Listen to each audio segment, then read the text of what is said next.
ইয়া আইয়ুহান নাসু তাকু রাব্বাকুমুল্লাযী খালাকাকুম মিন নাফসিন ওয়াহিদাহ ওয়া খালাকা মিনহা যাওজাহা ওয়া বাসসা মিনহুমা রিজালান কাসীরান ওয়া নিসা। আল্লাহ বলেন আমি নারী আর পুরুষ বানাইছি আদম আর হাওয়া থেকে।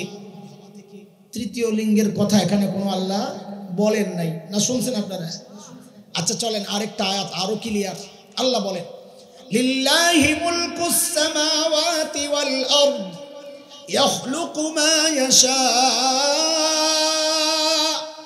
ইয়াহাবু লিমান ইয়াশাউ ইনাসা ওয়া ইয়াহাবু লিমান ইয়াশাউ যুকুর আও ইউযাওwiجুহুম যুকরানান ওয়া ইনাসা ওয়া ইয়াজআলু মান ইয়াশাউ আকিমা ইন্নাহু আলিমুন কাদির।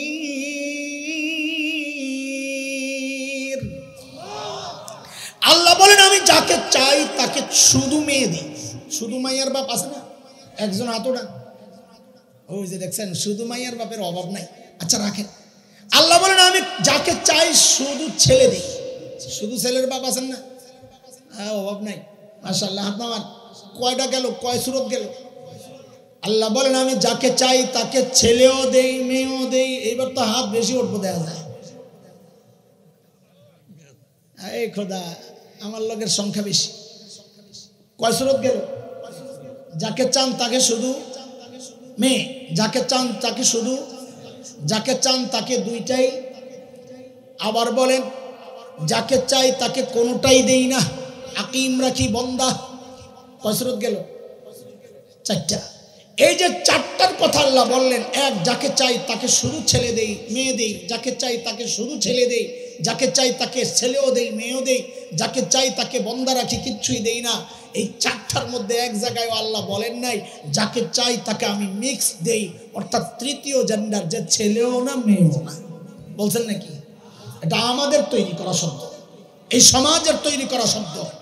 ফলে কি হয়েছে, ইসলাম থেকে যখনই আপনি একটু দূরে যাবেন আপনি নিজেও বিপদে পড়বেন এবং সমাজও বিপদে পড়বে। এর এক জ্বলন্ত প্রমাণ হচ্ছে এই থার্ড জেন্ডার বইলা দুই জেন্ডারের এই সমাজের মানুষ সিদ্ধান্ত নিল ওরা আলাদা, আমাদের শ্রেণীভুক্ত না, ওরা তৃতীয় বইলা যখন সরাইয়া দিলাম, ওদেরকে সমাজোচ্যুত করলাম। এখন ফলাফল কি? ওই থার্ড জেন্ডার তথাকথিত হিজড়ারা, এই হিজড়ারা তথাকথিত থার্ড জেন্ডারেরা ওরা রাস্তায় সংঘবদ্ধভাবে এখন চাঁদাবাজিতে নেমেছে। ওরা সংঘবদ্ধভাবে বিয়ে বাড়িতে যায়া জোরপূর্বক চাঁদা আদায় করছে। ওরা সংঘবদ্ধভাবে খতনা হয় যেই বাড়িতে, ওখানে যায়া জোরপূর্বক চাঁদা আদায় করছে। ওরা সংঘবদ্ধভাবে নতুন বাচ্চা জন্ম নেওয়া ওই ঘরে যায়া জোরপূর্বক চাঁদা আদায় করছে। কেন করছে? এর জন্য এই সমাজ যাই। এই সমাজ যদি ইসলামের দেওয়া বিধান ওদের জন্য বাস্তবায়ন করত, ওরা রাস্তায় নামতো না। তার অধিকার ছিল, তারও মা বাবা সন্তান, সে তার মা বাবার স্নেহ পাওয়ার অধিকার ছিল, বাবার সম্পদের ভাগ পাওয়ার অধিকার ছিল, লেখাপড়ার অধিকার ছিল, সামাজিকভাবে সম্মানের সাথে বেঁচে ওঠার, বেড়ে ওঠার অধিকার ছিল। আমরা তাকে অধিকার বঞ্চিত করে সমাজ থেকে যখন তাড়াইয়া দিছি, এখন সে রাস্তায় যাইয়া বাহিরে রাতের আন্ধারে এমন কোন অপরাধ নাই যেই অপরাধ সে করে না। এর জন্যে ওরা যতটুকু দায়ী তার চেয়ে বেশি দায়ী এই সমাজের নষ্ট মানুষগুলো। আমি এমন কোন দিন কবুল করি নাই, আমি এমন কোন আনকমপ্লিট দিন গ্রহণ করি নাই যেই দিন হিজড়াদের ব্যাপারে কোনো বিধান আমাকে দেয় নাই। আমার দিন আমাকে সব দিয়ে দিছে। নবী আলাইহিস সালাম বিধান দিয়ে দিছেন, মেয়েদের মতো পেশাব করলে মেয়েদের বিধান তার জন্য, ছেলেদের মতো পেশাব করলে ছেলেদের বিধান তার জন্য। আরেকটা আছে, আমরা বলি খুনসা মুশকিলা, ছেলেও না মেয়েও না, বোঝা যাচ্ছে না কোনটা, তার জন্য আলাদা বিধান আছে। আমার দিন, আমার শরিয়া ভেঙ্গে ভেঙ্গে ভেঙ্গে ভেঙ্গে সব বিধান প্রকাশ করেছে। আর এটা একটা অযৌক্তিক না, তৃতীয় লিঙ্গ একটা অযৌক্তিক না। আপনারা নিজেরাই বলেন, একটা বাচ্চা যদি চোখ ছাড়া জন্ম নেয়, জন্ম থেকে অন্ধ, তাকে কি আপনারা তৃতীয় লিঙ্গ বলবেন? বলেন, কি বলবেন? অঙ্গ প্রতিবন্ধী। কি বলবেন? বলেন কি বলবেন? আরে কথা বলেন। হাত ছাড়া জন্ম নিয়েছে তারা কি বলবেন? প্রতিবন্ধী। কি বলবেন? পা ছাড়া জন্ম নিয়েছে তারা কি বলবেন? প্রতিবন্ধী। তাহলে হিজড়া সে বিশেষ অঙ্গে ঝামেলা সহ জন্ম নিলে সে কেন হয়ে গেল তৃতীয় লিঙ্গ? সেও তো একটা প্রতিবন্ধী। অন্যান্য প্রতিবন্ধীর যে বিধান তার জন্য একই বিধান, শরীয়তে বিধান রাখছে। তো আপনি শরীয়ত মানবেন না তো সমস্যায় পড়বেন, নিজেও পড়বেন, সমাজকেও বিপদে ফেলবেন। খ্রিস্টানরা এই যে ওদের কার্যক্রম চালায় নানান সুরতে, এটা শয়তান থেকে শেখা। শয়তান মানুষকে ধোঁকা দেওয়ার ক্ষেত্রে এক পদ্ধতি গ্রহণ করে না, এটা শয়তানের নিজেরও চ্যালেঞ্জ। সূরা আরাফ 17 নম্বর আয়াতে আল্লাহ আমাদেরকে সেই কথাটা জানাইছেন। আল্লাহ কি বলেন? শয়তানের কথা এটা আল্লাহ আমাদেরকে জানাইয়া দিচ্ছেন। সুম্মা লাআতিয়ান্নাহুম মিন বাইনি আইদিহিম ওয়া মিন খালফিহিম ওয়া আন আইমানিহিম ওয়া আন শামাইলিহিম ওয়া লা তাজিদু আকসারাহুম শাকিরিন। আল্লাহর জিনিস কি? এখন আমাদেরও জিম্মাদারি হয়ে গেছে ওই প্যাকেট ছিঁড়া আপনাদেরকে দেখা দেওয়া ভিতরে কি আছে, ঠিক আছে না? আজকে কয়েকটা প্যাকেট ছিঁড়তে চাই, আপনারা বুঝতে চান তো ইনশাআল্লাহ, শুনতে চান তো ইনশাআল্লাহ। ওই যে সংগঠনের নাম কি? এই পোটলা খুললা সত্য সন্ধান করবো আমরা, ভিতরে কি আছে।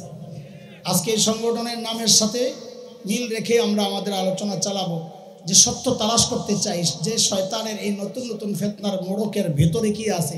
দেখবেন ভিতরে জিনিস পুরানটাই, ভিতরে জিনিস। আচ্ছা, এই কথাগুলো বলার জন্য আমি কোরআন আল কারীমের একটা আয়াত পড়েছি। এই আয়াতে শয়তান 4টা পদ্ধতিতে মানুষকে ধোঁকা দেওয়ার চ্যালেঞ্জ করেছে। পদ্ধতি অনেক আছে, এই আয়াতে 4টা। তো আল্লাহ আমাদেরকে সতর্ক করতেছেন, শয়তানের কথাটা হুবহু আল্লাহ আমাদেরকে দেখাইয়া দিয়েছেন। কি বলে শয়তান? ওয়ালা উদিল্লান্নাহুম ওয়ালা উমান্নিয়ান্নাহুম ওয়ালা আমুরান্নাহুম ফালায়ুবাত্তিকুন্না আযানাল আনআম ওয়ালা আমুরান্নাহুম ফালায়ুগাইয়িরুন্না খালকাল্লাহ।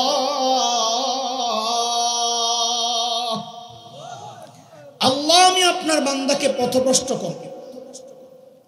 2, তাদেরকে লোভ দেখায়া দেখায়া ধোকায় ফেলব। 3, তাদেরকে হুকুম করব তারা যেন চতুষ্পদ যন্ত্র কান ছিদ্র করে, এটা শিরক করানোর একটা পদ্ধতি, প্রাথমিক পদ্ধতি। 4, তাদেরকে আমি হুকুম করব তারা যেন সৃষ্টির পরিবর্তন আনে। কি করে? আজকে সৃষ্টির পরিবর্তন। আজকে শয়তানের এই 4 চ্যালেঞ্জের একটা আমি আপনাদের সামনে পোটলা খুলতে চাই। এই এক পোটলার ভিতরে আরো পোটলা আছে, ওগুলো খুলবো একটা একটা করে ইনশাআল্লাহ। সেই 4র্থ চ্যালেঞ্জটা ছিল শয়তানের ওয়ালা আমুরান্নাহুম ফালা ইউগাইয়িরুন্না খালকাল্লাহ। আল্লাহ আমি আপনার বান্দাকে হুকুম করব তারা যেন সৃষ্টির পরিবর্তন করে। শয়তানের চ্যালেঞ্জ সৃষ্টির পরিবর্তন করা, আর আল্লাহর চ্যালেঞ্জ কি? ফাআকিম ওয়াজহাকা লিদ-দীনি হানিফা ফিতরাতাল্লাহিল্লাতী ফাতারান-নাসা আলাইহা লা তাবদীলা লিখালকিল্লাহ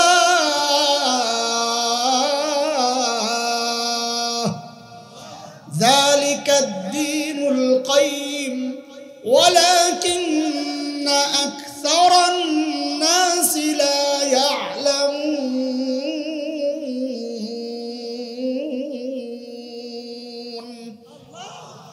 আল্লাহর চ্যালেঞ্জ, লা তাবদীলা লিখালকিল্লাহ, সৃষ্টির পরিবর্তন করতে পারবি না। আমি যাকে মেয়ে বানাইছি সারা দুনিয়ার চিকিৎসা বিজ্ঞানী চেষ্টা করে তাকে ছেলে বানাতে পারবে না। কার কথা? আমি যাকে ছেলে বানাইছি সারা দুনিয়ার চিকিৎসা বিজ্ঞানী চেষ্টা করে তাকে মেয়ে বানাইতে পারবে না। কার কথা বলেন? আল্লাহর চ্যালেঞ্জ, সৃষ্টির পরিবর্তন করতে পারবি না। শয়তানের চ্যালেঞ্জ আমি করব। এখন সমাজে পরিষ্কার হয়ে গেছে কারা শয়তানের অনুসারী, কারা আল্লাহর কথায় বিশ্বাসী। দুইটা ধারা চালু হয়ে গেছে, ওয়াহাদাইনাহুম নাজদাইন, দুই ধারা চালু হয়ে গেছে। হ্যাঁ, একদিকে শয়তানের স্রোত জাহান্নামমুখী, আরেকদিকে সিরাতে মুস্তাকিমের উপর চলনেওয়ালা মুহাম্মদুর রাসূলুল্লাহ সাল্লাল্লাহু আলাইহি ওয়াসাল্লামের অনুসারী জান্নাতি মানুষের রাস্তা। সিদ্ধান্ত আপনাদের, কোন রাস্তায় উঠবেন, কোন ট্র্যাকে উঠবেন, সিদ্ধান্ত আপনাদের। উম্মতের আলেম নবী আলাইহিস সালামের ওয়ারিস হিসাবে আমাদের জিম্মাদারি আমরা আদায় করতেছি। আমরা রাস্তার গন্তব্য সব বুঝাইয়া দিচ্ছি, রাস্তার নেতা কারা, আপনার রাহবার কারা বুঝাইয়া দিচ্ছি, এটার কোথায় যায় শেষ তাও জানাইয়া দিচ্ছি। সিদ্ধান্ত আপনাদের, কোন পথের যাত্রী আপনারা হবেন। আমাদের কাজ আমরা করছি, ওদের কাজ ওরা করছে। আপনাদের দায়িত্ব আপনাদের কাজ করা, কোনটা করবেন। আজকে এখান থেকে আমরা আমাদের পথ নিয়ে যাব ইনশাআল্লাহ, যে আমরা কোন পথ ধরবো ইনশাআল্লাহ তাআলা। শয়তানের চ্যালেঞ্জ যেটা, সৃষ্টির পরিবর্তন করা। দেখেন, একসময় আমি নিজে এই শব্দের ব্যাখ্যা একরকম দিয়েছি, এই বাক্যের ব্যাখ্যা একরকম দিয়েছি, কত বয়ান করছি এই আয়াত দিয়া। সৃষ্টির পরিবর্তন কি জিনিস, তো আগে যেগুলো বলছি এগুলো আগে একটু শোনেন। সৃষ্টির পরিবর্তন, আল্লাহর হাবিবের সাল্লাল্লাহু আলাইহি সাল্লাম বলেন, নবী আলাইহিস সালামের কথা, মা আসফালা মিনাল কাবাইনি মিনাল ইজারি ফিন্নার, যার কাপড় টাকনোর নিচে যাবে সে জাহান্নামে। আচ্ছা বলেন তো, এটা কার সম্পর্কে বলা? ছেলে না মেয়ে? জোরে বলেন। কাজী টাকনোর উপরে কাপড় পরা এটা কাদের জন্য ফরজ? কার জন্য? জোরে বলেন না। ছেলেদের জন্য। অথচ শয়তান কি কাম করছে দেখেন, সৃষ্টির পরিবর্তন আনবে। আগে ব্যাখ্যা যা দিছি এটা শোনাই দিছি। এখন শয়তান নতুন ফ্যাশন বার করছে, ছেলেদের কাপড় নিচে, টাকনোর নিচে। খালি নিচে নেয় নাই, কোনো রিস্ক নিতে রাজি না। সে একদম লোহা মেরে দিছে, যেন উপরের দিকে টান দিয়ে উঠায় না, একদম পায়ের গোড়ালি নিচে ঢুকাইয়া পিন মারছে, লোহা মারছে। কাপড় ওঠানোর কথা ছিল কোথায়, গেছে কোথায়? এখন মেয়েদের নতুন ফ্যাশন বেরিয়েছে, পায়জামা পরে আস্তে আস্তে দেখি পায়জামা উপরের দিকে উঠতেছে। যাওয়ার কথা কোন দিকে? শয়তানের কাম দেখে, যার পায়জামা যাওয়ার কথা নিচের দিকে ওরটা উঠাইছে উপরের দিকে, যারটা যাওয়ার কথা উপরের দিকে ওরটা নামাইছে নিচের দিকে। আগে তো এটাই বুঝছি, সৃষ্টির পরিবর্তন। চলে সূরা নূর আয়াত 31, মেয়েদের ব্যাপারে আল্লাহর নির্দেশনা, ওয়ালইয়াদরিবনা বিখুমুরিহিন্না আলা জুয়ুবিহিন, মেয়েরা যেন তাদের স্বাভাবিক পোশাক পরার পর উপরে একটা লম্বা ওড়না ঝুলাইয়া দেয়। কেন? পর্দার মূল টার্গেট কেন পর্দার বিধান আল্লাহ জানাইয়া দিচ্ছেন, ওয়ালা ইউবদিনা যিনাতাহুন্না, এটা হচ্ছে পর্দার মূল কথা। ওয়ালা ইউবদিনা যিনাতাহুন্না, মেয়েরা যেন তাদের সৌন্দর্য প্রকাশ না করে। কথাটা ফাঁক দিয়ে একটু উঠাই দিছি, এই জন্য আমার বোনরাও যদি আমাদের কথাগুলো শুনে থাকেন, তা আপনারা কোরআনের এই আয়াতের এই শব্দ ব্যাখ্যা জান। পর্দার উদ্দেশ্য কি? সৌন্দর্য গোপন করা না ওপেন করা? আপনারা বলেন তো, জোরে বলেন, আরো জোরে সবাই বলেন। পর্দার উদ্দেশ্য সৌন্দর্য গোপন করা না ওপেন করা? সবাই বললে তো আওয়াজটা এমন হওয়ার কথা না। আবার বলেন, গোপন করা না ওপেন করা? কিন্তু এখন আমরা কি দেখছি, এগুলা আমাদের বোনরা যারা পর্দা করেন, বোরকা পরেন, ওদের বোরকাগুলো দিয়ে সৌন্দর্য গোপন হয় না, বরং ওপেন হয়। এমন টাইট বোরকা দিয়ে সৌন্দর্য গোপন হয় না, এমন রঙিন বোরকা দিয়ে সৌন্দর্য গোপন হয় না, এমন ডিজাইনওয়ালা বোরকা দিয়ে সৌন্দর্য গোপন হয় না, বরং ওপেন হয়। এই কারণে ওই বোরকা দিয়ে ফিতনা আরো বাড়তেছে। কথা বল ঠিক কি? এটা আলোচনার বিষয় না, ফাঁকে আসছে আয়াতের সাথে যুক্ত করলাম। তাইলে এখন আমাকে জবাব দেন, ওড়না কাদের পোশাক? মেয়েদের পোশাক না? জোরে বলেন না। আবার বলেন, কাদের পোশাক? এখন কি ফ্যাশন বেরিয়েছে, আমার বোনদের গলা থেকে মাথা থেকে ওড়না সরে গেছে। এখন ওড়না পরা লাগে না, এখন টি শার্ট পরে জিন্সের প্যান্ট পরে মেয়েরা বের হয়ে যাচ্ছে রাস্তায়। কিরে ভাই ওড়না গেল কই? বয় যায় নাই, যায় নাই। কই কই জায়গা পাল্টাইছে। ওড়না কি করছে? জোরে কও বলা ভাই, ওড়না কি পাল্টাইছে? জায়গা পাল্টাইছে। বলে জায়গা কই গেছে? কয় এখনকার যুবকরা ফ্যাশন বেরিয়েছে নতুন, বিভিন্ন অকেশনে প্রোগ্রামে যখন ওরা যায় তো জামা এক কালার, পায়জামা এক কালার, গলায় লম্বা একটা দুপাট্টা ওড়না ঝুলাইয়া দেয়। দেয় না? দেয় না? কথা কও না। শয়তান কয় ওয়ালা আমুরান্নাহুম ফালা ইউগাইয়িরুন্না খালকাল্লাহ। মাইয়ার ওড়না পোলার গলায় ঝুলাইয়া মাইয়ারে খালি কইরা দিছি। আগে তো ব্যাখ্যা এটাই দিছি। এই গত বিশ্বকাপ গেল ফুটবল, এর আগের বিশ্বকাপ আমি আমার বাসার লিফটে উঠছি, এক পিচ্চি উঠছে। ওর বাপও দেখলে আমারে সমীহ করে, মানে একসাথে লিফটে ওঠে না, ভাই আপনি যান আমরা আসতেছি। পোলাবেন তো এখন আর আদব কায়দা করতে গাইব, তো উঠছে। ওর কানের মধ্যে শয়তানের লেঞ্জা ঢুকে না, কি কয় ইয়ারফোন, আমি নাম দিছি শয়তানের লেঞ্জা। ওই শয়তানের লেঞ্জা ঢুকাইয়া ওই এই লিফটের সাথে এরকম মাথাটা লাগাইয়া দিয়ে খালি এমন করে। তো বুঝছি ওই যে লেঞ্জা দিয়ে যে ভাইরাস ঢুকতেছে ওটা তালে তালে হাল মারতেছে। তো টান দিয়া খুলছি কেন? ওর চুল দেখে আমি অবাক হয়ে রয়েছি। কোন চুল লাগছে? এদিক দিয়া সাচা, এদিক দিয়া সাচা। আগেরকার দিনে মুরব্বীরা গরু চুল ধৈরা যেন চুল কেটে দিত, ওই স্টাইলের চুল। তা আমি খুলছি, লাভ দিয়ে উঠছে আঙ্কেল। তো বলি যে কোন স্টাইলের চুল রাখলাম? আঙ্কেল বিশ্বকাপ চলতেছে জানেন না। আমি রাতে গোল হইলে যেমনি শিক্ষার দেওয়া না যাই না যাবো, কিন্তু এই বিশ্বকাপের সাথে চুলের কি সম্পর্ক? আঙ্কেল এটা নেইমার কাটিং। কি কাটিং বলেন না? তা আমি কে না না এটা নেইমার কাটিং না। তো মনে করছে আঙ্কেল তো দুনিয়ার অনেক খোঁজ খবর রাখে, মনে হয় অন্য কোনো খেলোয়াড়ের সাথে মিলছে, ও আরো উৎসাহ নিয়ে আছে কিন্তু আঙ্কেল কার মতো দেয়। তা আমি ঘরে যাইবা, যাইয়া আয়না লইবা, আয়নার সামনে যাইয়া দাঁড়াবা, দেখবা ভালো কইরা এটা নেইমার কাটিং না, এটা মোরগের পাছা কাটিং হচ্ছে। এখনকার ছেলেপেলেদের চুলের স্টাইল দেখলে বুঝার উপায় না এটা মানুষের মাথা না জীবজন্তুর পাছার মাথা। কথা বলতে শয়তানের চ্যালেঞ্জ, ওয়ালা আমুরান্নাহুম ফালা ইউগাইয়িরুন্না খালকাল্লাহ। আল্লাহর হাবিবের কথা, কাসসুশ শারিব ওয়াফুল লুহা। এরে আমার উম্মত, মুছ কাটো, দাড়ি ছেড়ে দাও, দাড়ি রাখো। শরীয়তের বিধান কি? দাড়ি রাখা না কাটা? জোরে কোন? দাড়ি রাখা কি কোন? তো কয় সুন্নত বলে, আরেকজনে কয় ফরজ। আল্লাহ হারাম কইছে না ভাই রাখ, সুন্নত আর ফরজ পর্যন্তই থাক। যেমনি ফতুয়া শুরু হয়েছে, কোন বিপদে বললাম জিজ্ঞাসা করে, আরে ওয়াজিব ওয়াজিব বলেন। দাড়ি রাখা কি? সাইলা দিলে কোন গুনাহ? কবিরা গুনাহ হবে। দাড়ি রাখা ওয়াজিব, শুধু কেমন ওয়াজিব?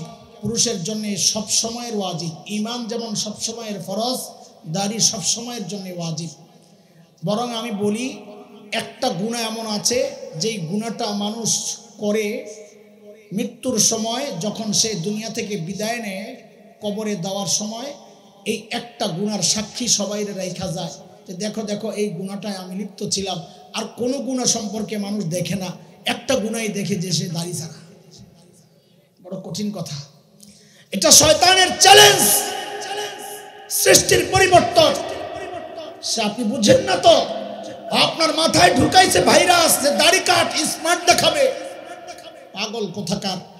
মানব ইতিহাসের সবচেয়ে স্মার্ট আর সুন্দর সুদর্শন পুরুষের নাম মুহাম্মদুর রাসূলুল্লাহ সাল্লাল্লাহু আলাইহি ওয়াসাল্লাম। দাড়ি কেটে না রেখে। তোরে কে বলছে দাড়ি কাটলে সুন্দর হয় গাদা?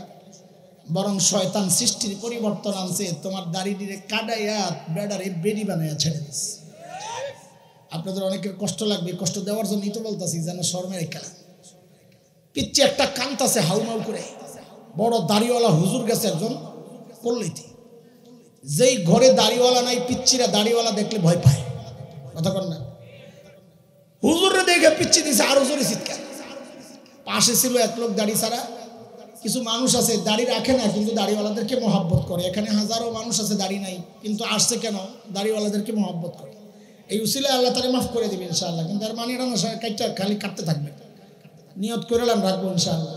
আজ যাদের দাড়ি নেই সবাই বলেন ইনশাল্লাহ দাড়ি রাখবো ইনশাল্লাহ, বলেন ইনশাল্লাহ দাড়ি নিয়ে কবরে যাবো ইনশাল্লাহ। তো ওই দাড়ি ছাড়া মানুষটা হুজুরের দেখা চিৎকার দিল, দেখি আমি কোল লইতে যাই দেখি। তো আল্লাহর কি হুকুম, কোল লইছে পিচ্ছির কান্না থাইমা গেছে।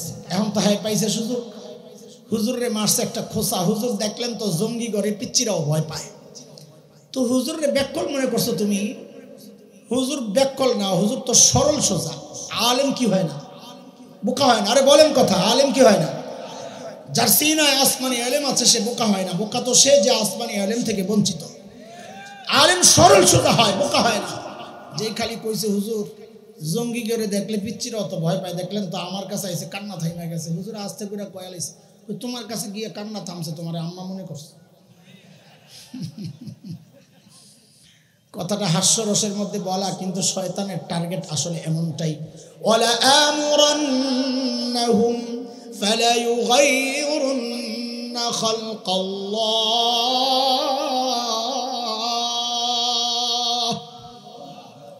এমন অসংখ্য ব্যাখ্যা আমি নিজে দিছি এই এই এই এই কালিমার, এই বক্তব্যের, এই বাক্যের। কিন্তু এখন দেখি কি, হায় আল্লাহ, এতদিন ব্যাখ্যা যা দিছি এগুলা তো দূরের থেকে একটু একটু মিলে। এখন দেখি শয়তান এমন এক ব্যাখ্যা সামনে এনে দিছে, কই আরে আগের ব্যাখ্যা সব বাদ। এইটাই হলো আসল ব্যাখ্যা। সেই ব্যাখ্যাটা হচ্ছে ট্রান্সজেন্ডার। বলেন, এখানে অনেক মুরব্বী আছে যারা এই শব্দের সাথে পরিচিত নন, এবং তাদেরকে বুঝাইতো আমার কষ্ট হবে। ইয়াংদের খবর আছে, ওরা জানে। আপনারা অনেকে লজ্জাও পাবেন যে এগুলো বলতেছে হুজুররা প্রকাশ্যেই। কেন বলছি জানেন? কারণ আপনার মেয়েকে প্রকাশ্যেই তার শিক্ষক পড়াচ্ছে এই নোংরামি। ওরা লজ্জা শরমের মাথা খায় আমার সন্তানের ঈমান ছিনিয়ে নেওয়ার চেষ্টা করছে। আমরা লজ্জা করে বসে থাকার আর সময় নাই। আমরাও লজ্জা শরমের মাথা খাই আমার সন্তান, আমার পরিবারের ঈমান রক্ষার জন্য মাঠে নেমে গেছে। এখন বলা শুরু করছি, কোনো লজ্জা নাই, বলতে হবে, জানতে হবে, বাঁচাইতে হবে ইনশাআল্লাহ।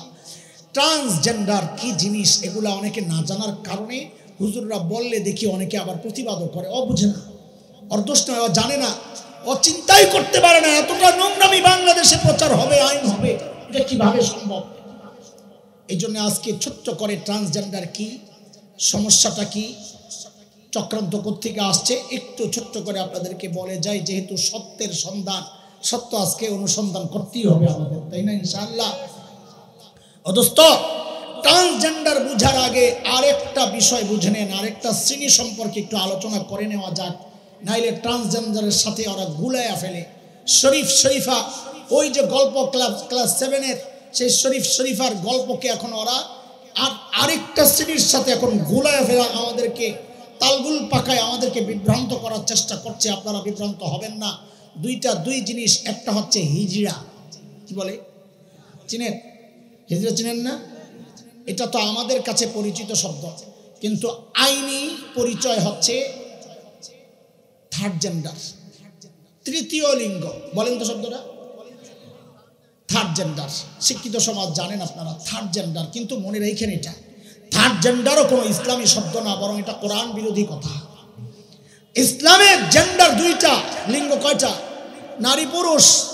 তৃতীয় লিঙ্গ বলতে ইসলামে কোথাও কোনো বলা নাই, না কোরআনে আছে না হাদিসে আছে। কোরআনের যত জায়গা আপনি তালাশ করেন দেখেন জেন্ডার কয়টার কথা বলেন, বলেন না? আরে কথা বলেন, আমার সাথে কথা বলা লাগবে। কয়টা? যেমন সূরা নিসা 1 নম্বর আয়াতে আল্লাহ কি বলতেছেন?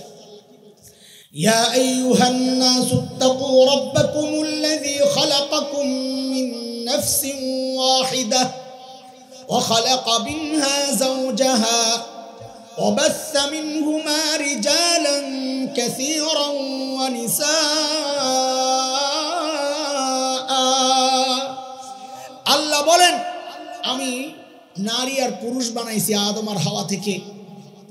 তৃতীয় লিঙ্গের কথা এখানে কোনো আল্লাহ বলেন নাই, না শুনছেন আপনারা? আচ্ছা চলেন আরেকটা আয়াত আরো ক্লিয়ার। আল্লাহ বলেন লিল্লাহি মুলকুস সামাওয়াতি ওয়াল আরদ يخلق ما يشاء يهب لمن يشاء إناثا ويهب لمن يشاء الذكور أو يزوجهم ذكرانا وإناثا ويجعل من يشاء عقيما إنه عليم قدير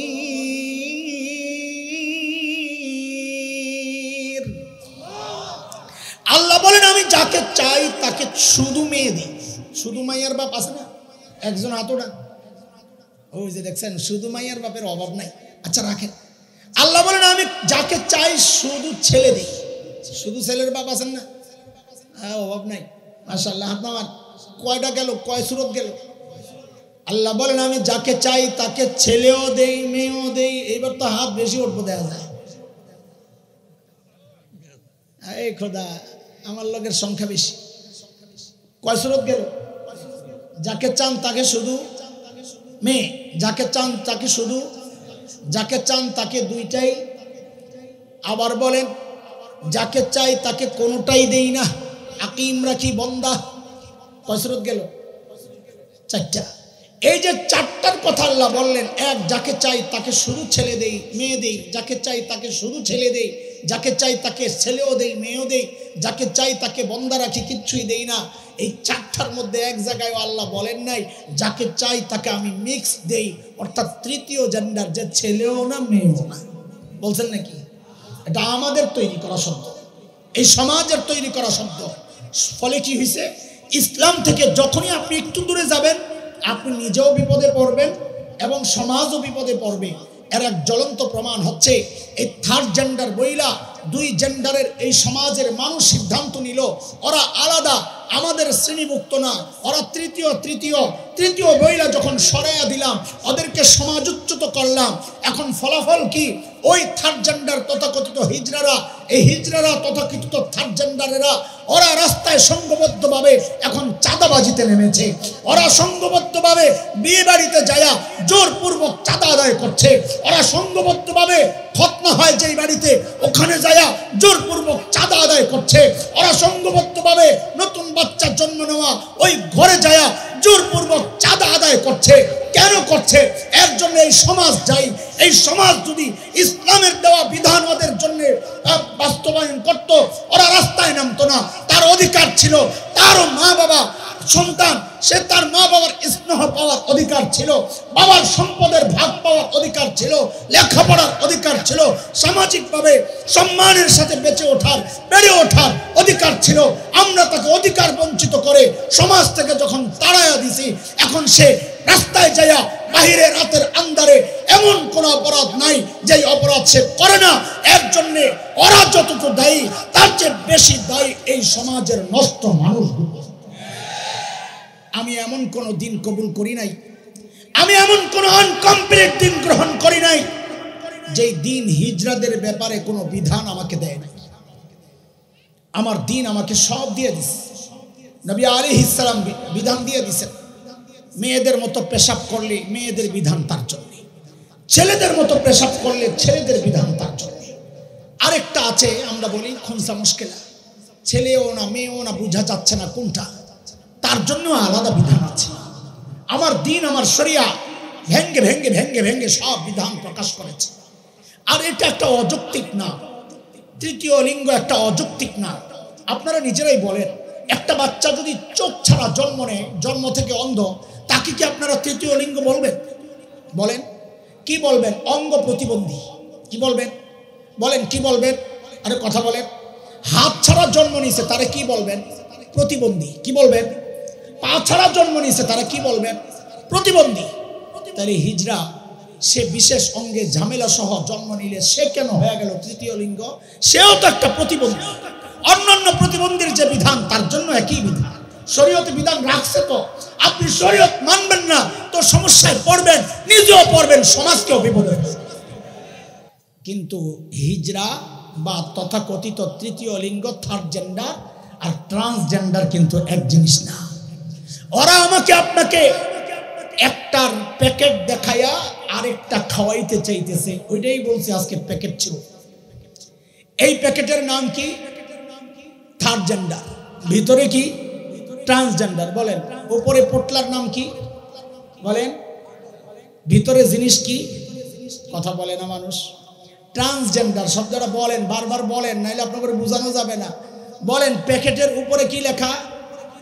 ওই যে ক্লাস 7-এর শরীফা এখন ব্যাখ্যা দিচ্ছে, কয়টা তো থার্ড জেন্ডারের ব্যাপার, তাদের রাষ্ট্রীয় অধিকার আছে তো, আইন আছে তো তাদের জন্য। হ্যাঁ, উপরে লেখা থার্ড জেন্ডার, ভিতরে ট্রান্সজেন্ডার। বলে আপনারা কেমনে বুঝলেন? কারণ ট্রান্সজেন্ডার আর থার্ড জেন্ডারের পার্থক্য আছে। থার্ড জেন্ডার আমি বলছি ওদেরকে বোঝানোর জন্য, নাইলে আমরা বলবো হিজড়া।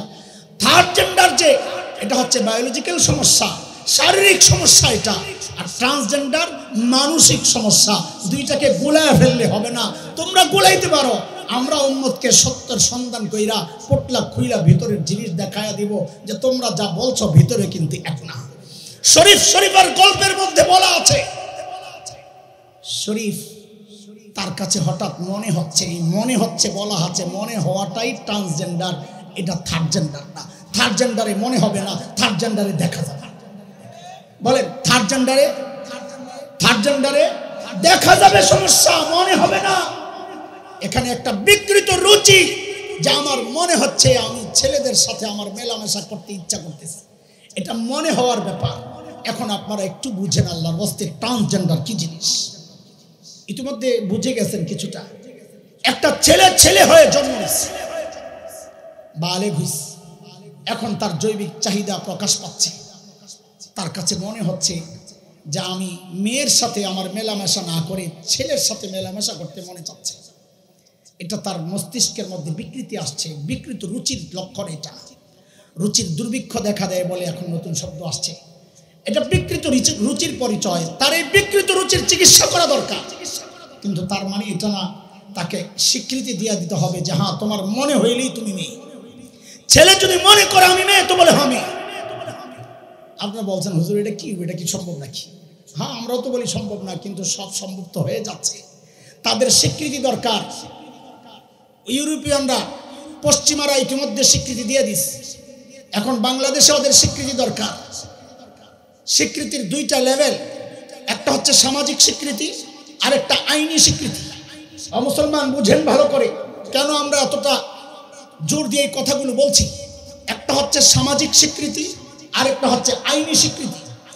সামাজিক স্বীকৃতি ইতিমধ্যে তারা আদায় করে নিস। বলে কেমনি? ওই যে হুচমিন ইসলাম বগুড়ার ছেলেটা যে এখন পটর করে টকশোতে আইসা স্মার্টলি কথা বলে, আমি বুঝেছি তাকে বেছে, তারা জেনে শুনে বুঝেই তাকে নিয়োগ করেছে যেন সুন্দর করে সে কথা বলতে পারে। এই ছেলেটা নিজেকে মনে হচ্ছে মেয়ে, সে ভারতে যায় অস্ত্রোপচার করে প্রতিস্থাপন করে স্তন এবং নিচে কাটাকাটি করে সে এখন মেয়ে সাইজা এখন বলছে এটা আমার অধিকার, আমার মনে চাইছে আমি ছেলে থেকে মেয়ে হয়ে গেছি। সামাজিক স্বীকৃতিটা আদায় করেছে কেমনে? তারা সুকৌশলে প্রতারণার আশ্রয় নিয়ে মাননীয় প্রধানমন্ত্রীর সাথে তাকে সাক্ষাৎ করানো হয়েছে। আরে রাষ্ট্রের সর্বোচ্চ নির্বাহীর সাথে সাক্ষাৎ করা মানে হচ্ছে যারা তারা ইতিমধ্যে সামাজিক স্বীকৃতিটা আদায় করে নিস। বলে এখন আইনি স্বীকৃতি আপনি বলছেন আলহামদুলিল্লাহ, গতকাল যাত্রাবাড়ি মাদ্রাসায় পরশুদিন মাননীয় স্বরাষ্ট্রমন্ত্রী বলেছেন ইসলাম বিরোধী কোনো আইন হবে না, এই ট্রান্সজেন্ডারের আইন পাস হবে না। আমরা এমনটাই জানতে চাই, এমনটাই দেখতে চাই। কিন্তু আমরা আতঙ্কিত এই জন্যে গত 21 সেপ্টেম্বর 2023 একটা আইনের খসড়া তৈরি হয়েছে। নাম কি? ট্রান্সজেন্ডার অধিকার সংরক্ষণ আইন 2023। ট্রান্সজেন্ডার অধিকার সংরক্ষণ আইন 2023 এই নামে একটা আইনের খসড়া ইতিমধ্যে হয়েছে। অতীতের আমাদের শিক্ষা হচ্ছে কোন আইনের খসড়া যখন হয়ে যায় একটু এদিক সেদিক করে আইনটা পাশ হয়ে যায়, এটাই অতীত থেকে আমরা দেখে আসছি। খসড়া যেহেতু হয়ে গেছে আমরা আতঙ্কিত, না জানি আইনটা পাশ হয়ে যায়। দোস্ত এই জন্যই আমরা এখন কথা বলা শুরু করেছি, কারণ আইন যদি পাশ হয়ে যায় প্রতিবাদ করা তখন কঠিন হয়ে যাবে। কারণ রাষ্ট্র আপনাকে গ্রেফতার করবে রাষ্ট্রের আইনের বিরুদ্ধে কথা বলার কারণে। এই জন্য আমরা আপনাদেরকে জানাতে চাই, জাগাইতে চাই, উঠাইতে চাই, সজাগ করতে চাই যে এখনই প্রতিবাদের সময়, একসাথে ফুঁসে উঠতে হবে। আমাদের হৃদয়ের কিছু ব্যথা আছে, আক্ষেপ আছে, আমাদের কিছু কষ্ট আছে। এটা আমি অভিযোগ বলবো না আপনাদের বিরুদ্ধে, বড় জোর অনুযোগ বলতে পারেন। গত বছর আমরা দেখেছি আমাদের সন্তানদের ঈমান ধ্বংসের একটা চক্রান্ত হয়েছিল। আমরা গর্বের পরিচয়, আমরা নবী আদমের সন্তান। ওরা চক্রান্তের মাধ্যমে ওই যে ডারউইনের থিওরি, ওরা বিজ্ঞানের নামে এই আবর্জনা আমার সিলেবাসে ঢুকায়া আমার সন্তানের দিল দিমাগের মধ্যে এই ভাইরাস ঢুকায়া দেওয়ার চেষ্টা করেছিল যে আমরা আদমের সন্তান না, আমরা বানরের সন্তান। আলহামদুলিল্লাহ, দেশের সজাগ উলামায়ে কেরামের প্রতিবাদের মুখে মাননীয় প্রধানমন্ত্রীর সরাসরি হস্তক্ষেপের কারণে কুচক্রীরা পিছু হটতে বাধ্য হয়েছিল। কিন্তু আমাদের কথা সেইটা না। আমরা অবাক বিস্ময়ে দেখেছি আপনারা তখনও চুপ ছিলেন, কেউ কথা বলছেন না। প্রতিবাদ যা করে মোল্লা মুন্সিরা করে, কিন্তু আমার জিজ্ঞাসা আপনাদের কাছে, এই মোল্লারা কেন প্রতিবাদ করবে? কেন করবে? কারণ এই মোল্লার সন্তান তো এই ঘোড়ার ডিমের সিলেবাস পড়ে না। মোল্লার সন্তান তো কালা কালা রাসূলুল্লাহ পড়বে ইনশাআল্লাহ। এই সিলেবাস পড়ে আপনাদের সন্তান। প্রতিবাদ আপনাদের করার কথা, আপনারা প্রতিবাদ তো করেন নাই, বরং কোন পোড়া কপাল এই প্রতিবাদী আলেমের বিরুদ্ধাচরণ করেছেন। এই প্রতিবাদকে সরকারের বিরুদ্ধে, দলের বিরুদ্ধে, রাষ্ট্রের বিরুদ্ধে আখ্যা দেওয়ার চেষ্টা করেছেন। এই প্রতিবাদকে রাজনৈতিক বক্তব্য হিসেবে আখ্যা দেওয়ার চেষ্টা করেছেন। দোস্ত, সব জায়গায় রাজনীতির টাইনা আইনেন না। এটা রাজনীতির ব্যাপার না, এটা আমার ঈমানের ব্যাপার, এটা আমার বিশ্বাসের ব্যাপার, এটা আমার চেতনার ব্যাপার, এটা আমার আকীদার ব্যাপার। এমন জায়গায় যদি হামলা হয়, আলেমের বিরুদ্ধাচরণ করা যাবে না, বরং ডাক দিয়ে যায় এমন আলেমের হাতে হাত রাখা, কাঁধে কাঁধ মিলায়া, মুষ্টিবদ্ধ হাত উঠায়া একসাথে উচ্চারণ করতে হবে, বাংলাদেশে নাস্তিকতার চর্চা করতে দেওয়া হবে না, দেওয়া হবে না।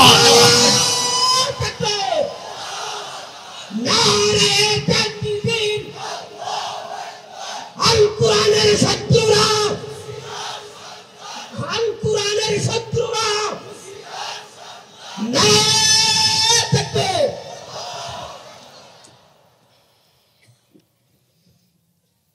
এখন আপনারা বলবেন হুজুর ছেলে মেয়ে হয়ে তারা তারা যা করে করুক, সমস্যা তো একটু সমস্যাটাও বুঝেন। দেখেন, আমি আগেই বলেছি শয়তানের একটা ধোকার লাইন হচ্ছে সে এক রাস্তায় আগায়া বাধাগ্রস্ত হইলে সে পুতলা পাল্টায়। কি পাল্টায়? মোড়ক পাল্টায়। জিনিস একটাই, মোড়ক পাল্টাইয়া অন্য রাস্তা দিয়া চেষ্টা করে। যেমন আপনাদেরকে ছোট্ট করে দুটো উদাহরণ দিই।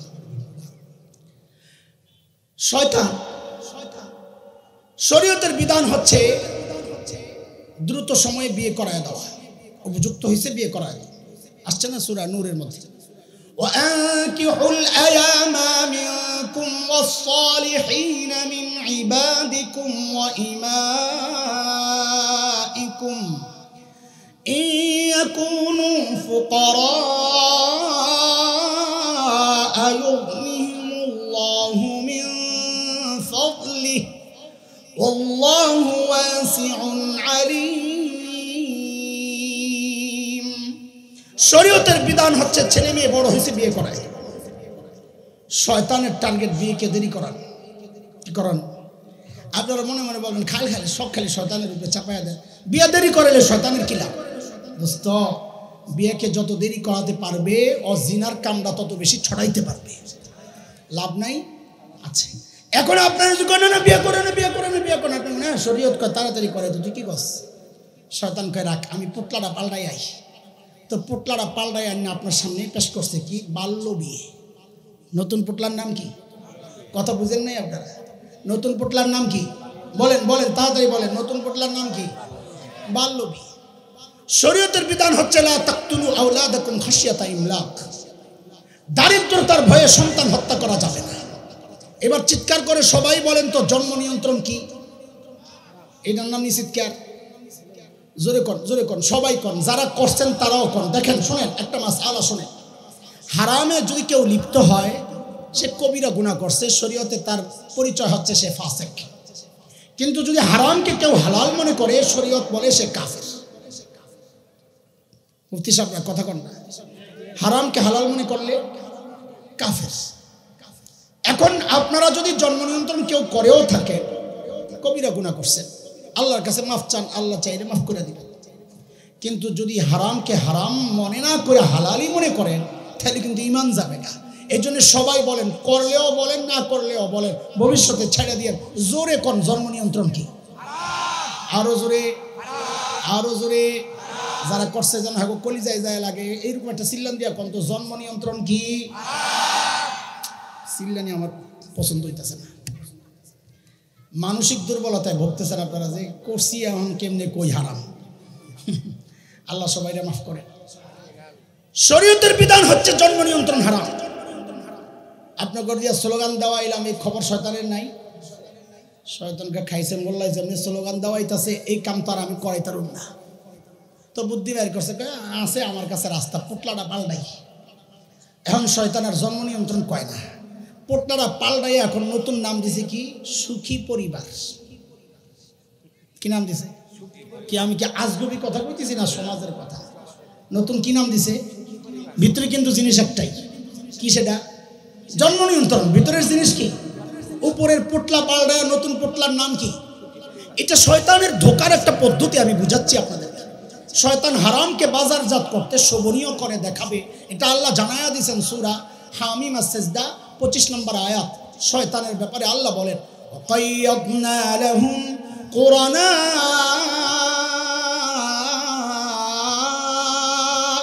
ফাযায়্যানু লাহুম মা বাইনা আইদিহিম ওয়া মা খালফাহুম। আল্লাহ কয় আমি যার উপর শয়তান চাপায়া দেই, শয়তান তখন ধোঁকা কেমনে দেয়? বলে হারামকে বাজারজাত করার জন্যে হারামকে সে শোভনীয় করে দেখায়। মানে হইল পুটলাটা পাল্টাইয়া সহনীয় করে দেখানোর চেষ্টা করে, যেন আপনি না বুঝে হারামে জড়াইয়া যান। ঠিক ট্রান্সজেন্ডারও এমন অনেকগুলো ফেতনারে পুটলা পাল্টাইয়া ভিতরে ঢুকাইয়া দিছে। 1 নম্বর হচ্ছে সমকামিতা। 1 নম্বর কি? পুরুষে পুরুষে শারীরিক সম্পর্ক, মেয়ে মেয়ে শারীরিক সম্পর্ক, এগুলাকে কি বলে? সমকামিতা। আল্লাহ এই ফিতনা থেকে গোটা জাতিকে হেফাজত করে। নবী আলাইহিস সালাম তিনবার লানত করছেন যারা কওমে লূতের আমলে জড়িত। তিনবার লানত করেছেন। আল্লাহর নবীর লানত থেকে আল্লাহ আমাদের সবাইকে হেফাজত করে। এই ট্রান্সজেন্ডার মানে হচ্ছে সমকামিতা। বলে কেমনে বলেন এই কথা? তো আপনারা একটু বুঝেন। একটা ছেলে সে এখন দাবি করছে মেয়ে, আইন যদি হয়ে যায় স্বীকৃতি সে পেয়ে যাবে, সে কি বলেন না? আইনি স্বীকৃতি যদি হয় সে এখন কি? কিন্তু আল্লাহ বলেন লা তাবদীলা লিখালকিল্লাহ, তোরে ছেলে বানাইছি তুই ছেলে। আর সারা দুনিয়ার চিকিৎসা বিজ্ঞানী চেষ্টা করে তোরে মেয়ে বানাইতে পারবে না। আল্লাহ বলেন ছেলে, আল্লাহ বলেন। কিন্তু আইন যদি হয়ে যায় আইন বলবে সে। এখন এই আইনি মেয়েটা তথাকথিত ট্রান্সজেন্ডারবাদী যারা, সে যদি মেয়ে হিসেবে নিজেকে দাবি করে, তাহলে এই তথাকথিত মেয়েটার বিয়ে হবে কার সাথে? কার সাথে? ছেলের সাথে। তো বিয়ে হয়েছে ছেলের সাথে, আল্লাহ বলেন সেও। তাহলে এখন বিয়ে হইল কার কার? এই ছেলে ছেলে বিয়ে, ছেলে ছেলে সংসার, ছেলে ছেলে শারীরিক সম্পর্ক, এটাই তো সমকামিতা। আপনি যদি মেয়ের দিক থেকেও ধরেন একই কথা। একটা মেয়ে সে হঠাৎ দাবি করলো আমি এখন থেকে ছেলে। এখন এই তথাকথিত ছেলেটার বিয়ে হবে কার সাথে? মেয়ের সাথে। আল্লাহ বলেন তুই মেয়েই রইছস, লা তাবদীলা লিখালকিল্লাহ। তাহলে মেয়ের সাথে হচ্ছে, এটার নামই তো সমকামিতা। সমকামিতাকে বাজারজাত করতে না পাইরা ওরা পোটলা পাল্টায় এখন সমকামিতাকে বাজারজাত করার চেষ্টা করছে, আইনি স্বীকৃতি আদায়ের চেষ্টা হচ্ছে।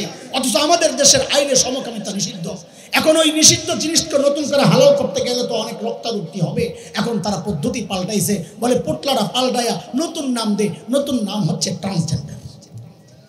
চলেন আরেকটা শোনেন, পোটলা আরেকটা ছিঁড়ি, চলেন সত্যের সন্ধান করি। সেই পোটলা হচ্ছে কোরআনুল কারীমের সূরাতুন নিসা। কোন সূরা বলেন? আমার সাথে বলেন, মুখস্থ করেন এগুলা। কোন সূরা? 11 নম্বর আয়াত। নাম্বার কোন সূরা? 4 নম্বর পারা। এই আয়াতের একটা টুকরা হচ্ছে আল্লাহ বলেন লিযাকারি মিসলু হাজ্জিল উনসায়াইন, 2 মেয়ে যা পাবে 1 ছেলে তা পাবে। এই বিধান কার? আপনারা জানেন না? মেয়ে পায় অর্ধেক, ছেলে পায় ডবল। মেয়ে 2 জন মেয়ে যা পায় 1 জন ছেলে তা পায়। জানেন না এই মাসালা? আরে জানেন না? ওরা বহুদিন চেষ্টা করছে শরীয়তের এই বিধানকে রদ করার জন্য একটা স্লোগান চটকদার লাগাইয়া, সেই স্লোগানের নাম হচ্ছে সমান অধিকার। কি অধিকার? কি অধিকার? কিন্তু মোল্লাদের এই চিৎকার চেঁচামেচির কারণে ওরা বেশি সুবিধা করতে পারে। ওদেরকে নানান ভাবে বুঝাইছে, আরে দিনদার মানুষ হযরত, কি বলবো। আমার এক মুসল্লি একদিন আমার আয়া কয় কি, হুজুর যাই বলেন না, এই বিধানটা না আমার কেমন কেমন জানি লাগে। একই বাবার সন্তান, একজন পাইব 2 অংশ, একজন পাইব 1 অংশ, আমার না কেমন কেমন জানি লাগে। আমি কই আপনার ইমানটা লইও আমার কেমন কেমন জানি লাগে। কারণ আল্লাহ রসুলের সিদ্ধান্ত আসার পর কোনো কেমন কেমন নাই। কোরআনে আসছে না সূরা আহজাবে, মা কানা লিমুমিনিন ওয়ালা মুমিনাহ ইযা কাদাল্লাহু ওয়া রাসূলুহু আমরা আন ইয়াকুনা লাহুমুল খিয়ারাতু মিন আমরিহিম। আল্লাহ রসুলের বিধান আসার পর কোনো কেমন কেমন নাই। যা বলবেন আল্লাহ তা মেনে নেওয়ার নাম হচ্ছে ইসলাম। কিন্তু আপনাদেরও তো ভিতরে ভিতরে একটা কেমন কেমন লাগতে পারে যে হুজুর কোন তো দেখি সমান সমান হইল না কেন। তো একটু ছোট্ট করে বুঝাইয়া দিই, ছোট্ট করে, লম্বা সময় নিব না, আওয়াজ এখানে না আমার পিছনে, ছোট্ট করে বুঝাইয়া দিই যেন পেশ না লাগে। শরীয়তের প্রত্যেকটা বিধান যৌক্তিক। যুক্তি আমার বুঝে আসে না, আমার মাথা দুর্বল। এই জন্যে শরীয়ত এই যুক্তি দিয়ে বোঝার জিনিস না, শরীয়ত বুঝতে হবে কোরআন সুন্নাহ দিয়া। ঠিক আছে কথা? আমার মাথা ওই লেভেলে যাওয়ার মতো উপযুক্ত আল্লাহ বানান নাই তো। এই যে অনেকে বলে কোরআন দিয়া প্লেন বানানো যায় না, এই বিজ্ঞানের সব হেরা আবিষ্কার করছে, কোরআন ইসলাম তো আমাদেরকে এগুলো কিচ্ছু দেয় না। আরে গাধা, যেই জিনিস এই আকল দিয়ে আবিষ্কার করা যায় ওই জায়গায় কোরআনের দরকার কি? কোরআন তো হইলো আকল, যেখানে ব্যর্থ হবে ওখান থেকে শুরু হবে। দিন তো যেখান কোত্থেকে, শরীয়ত কোত্থেকে শুরু হয়? আকল আর আমার ইন্দ্রিয়ানুভূতি, পঞ্চা হাওয়াসে জাহেরা, এগুলা যেখানে শেষ করবে আর শরীয়তের কাজ ওখান থেকে শুরু হবে। প্লেন বানানো তো আকল দিয়েই চলে, এখানে শরীয়ত আসার দরকার কি? শুরুটা দিয়ে কাম সারলে বর্ডার আনার দরকার কি? কথা বলেন না আপনারা? বুঝেন না এই কথা? ছোট্ট করে বলে দিলাম একটা বিষয়, একটু ছোট্ট করে বুঝেন। আমাদের হুজুর ধুলেরচর মাদ্রাসার বাজার করাবে, বোর্ডিং ম্যানেজারে ডাক দিছেন, কত লাগবো? হুজুর 5,000। আমার সাথে শব্দগুলো আমি যা বলি সাথে সাথে বলেন কত হাজার চাইছে। কি করার জন্যে? কি করার জন্যে? হুজুরের ছোট্ট একটা বাচ্চা কথার কথা বোঝানোর জন্য বলতেছে। বলে আব্বু আমিও বাজারে যাও। হুজুর বলে যাও। ম্যানেজারে বলছে ওনারে বাজারে লয়ে যান দিকে রেখে। তো একটু কেমন কেমন জানি করতেছে। বাবা তো সন্তানের স্বভাব চরিত্র সম্পর্কে সবচেয়ে ভালো জানেন, বাবা আর মা। তো হুজুর বুঝছেন ও কি বলতে চায়। তো পকেট থেকে একটা কসকসে 100 টাকার নোট বাইর করে দিচ্ছে, ন মজা খাইও। এই বলেন কি জন্য দিচ্ছে? সবাই বলেন কত? কি খাইতে? ওই যে বোর্ডিং ম্যানেজারে দেওয়া হয়েছে কত? কি করতে? যেই না পিচ্চিরে 100 টাকা দিছে, পিচ্ছি এমন এক মোড়া মারছে। কি হয়েছে? আরে কি হয়েছে বলবি তো? লাগবে না। আশ্চর্য, কি হয়েছে বলবি তো? 100 টাকা নেব। কত লাগবে তো? 5,000। কত? কি জন্যে? হুজুরে দিছো 5,000, সমান অধিকার আমার 5,000। আচ্ছা কত দেখি? হুজুরে 5,000 দিছে কি জন্যে? ওরে 100 দিছে কি জন্যে? এখন মজা খাওয়া গ্রুপ যদি কয় সমান অধিকার, আমারও 5,000 দেওয়া লাগবে, এটা যৌক্তিক দাবি না পাগলামি? এই পাগলামি সমান অধিকারের নামে আপনাদেরকে গেলানোর চেষ্টা হচ্ছে। কেমনে? কারণ আল্লাহ ছেলেকে ভাগ দিছে কয়টা? জোরে বলেন। মেয়েকে ভাগ দিছে কয়টা? ছেলেকে আল্লাহ ভাগ দিছেন 2টা, কিন্তু দায়িত্ব দিছেন 4টা। বলেন। মেয়েরে ভাগ দিছেন 1টা, দায়িত্ব আমি যেমনে বলি, যা বলি হুবহু ওইভাবে ওইটাই বলবেন। বলেন 0। আমার মতো হয় নাই। 0। ভাগ কয়টা? দায়িত্ব কয়টা? 0। জোরে। ভাগ কয়টা? দায়িত্ব কয়টা? ছেলেরে ভাগ দিছেন কয়টা? দায়িত্ব কয়টা? এবার বুঝেন কেমনে দায়িত্ব 4টা। ও ছেলে, তুমি যদি স্বামী হও, তোমার স্ত্রীর ভরণ পোষণের দায়িত্ব তুমি স্বামীর। ও ছেলে, তুমি যদি বাবা হও, তোমার কন্যার ভরণ পোষণের দায়িত্ব তুমি বাবার। ও ছেলে, তুমি যদি সন্তান হও, মায়ের ভরণ পোষণের দায়িত্ব তুমি সন্তানের। ও ছেলে, তুমি যদি ভাই হও, বোনের ভরণ পোষণের দায়িত্ব তুমি ভাইয়ের। দায়িত্ব কয়টা? ভাগ কয়টা? এই যে 2 ভাগ দিছে কিসের জন্য? বাজারের জন্য। এই 4 জনকে খাওয়াইতে হবে বাজার কইরা, এই জন্য এই ভাগ দিছে। কথা কয় না? মেয়েরে আল্লাহ ভাগ দিছেন কয়টা? দায়িত্ব আমার মতো হয় নাই, 0। বলে 0 কেমনে?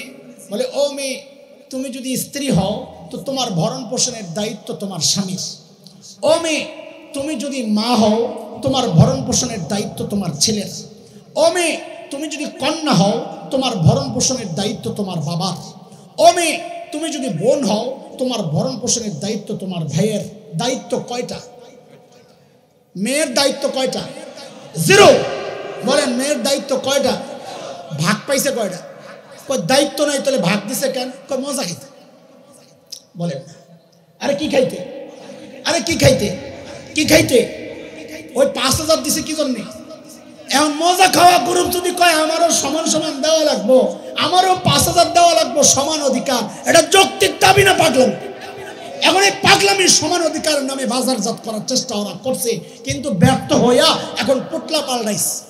পোটলা পাল্টায় নতুন পোটলার নাম দিছে ট্রান্সজেন্ডার। বলে ট্রান্সজেন্ডারের মাধ্যমে সমান অধিকার বাস্তবায়ন কেমনে করবে হুজুর? বুঝেন, এক বাবার 1 ছেলে 1 মেয়ে, ভাগ হবে কয়টা? ছেলে একটা মেয়ে একটা, ভাগ হবে কয়টা? 3টা। ছেলে পাবে কয়টা? মেয়ে পাবে কয়টা? এখন ওই নারীবাদীরা আইসা এই মেয়েরে বুঝায়, তুমি একটা কাজ করো, তুমি বলো আমার কেমন কেমন জানি লাগে, আমি মনে হয় ছেলে। তো আইন যদি হয় তো আইন করবো তুই ছেলে। এখন সে ছেলে হইয়া ভাগ পাইব কয়টা? আরে 2টা না, 2 ভাগ হবে, সমান সমান পাবে। এই দেখেন আগে সমান অধিকারের চেষ্টা ওরা করেছে, ব্যর্থ হইয়া এখন ট্রান্সজেন্ডারের লেভেল লাগায়া মেয়েটারে ছেলে বানায়া এখন ছেলে আর ছেলে সমান সমান ভাগ দিয়ে দিবে। ওইভাবে পারে নাই, এইভাবে খাইতেছে। কথা বুঝতেছেন আপনারা? আরে কথা বুঝতেছেন? সময় তো নয়, আজান দিয়ে দিছে, নাহলে আমি বসে বসে আপনাকে ফুটলা ছিটতাম আর সত্যের সন্ধান কইরা কইরা আপনাকে দেখাইতাম যে কি শয়তানি কতগুলা চক্রান্ত এই একটা মিশন বাস্তবায়নের মাধ্যমে ওরা করতে চাচ্ছে।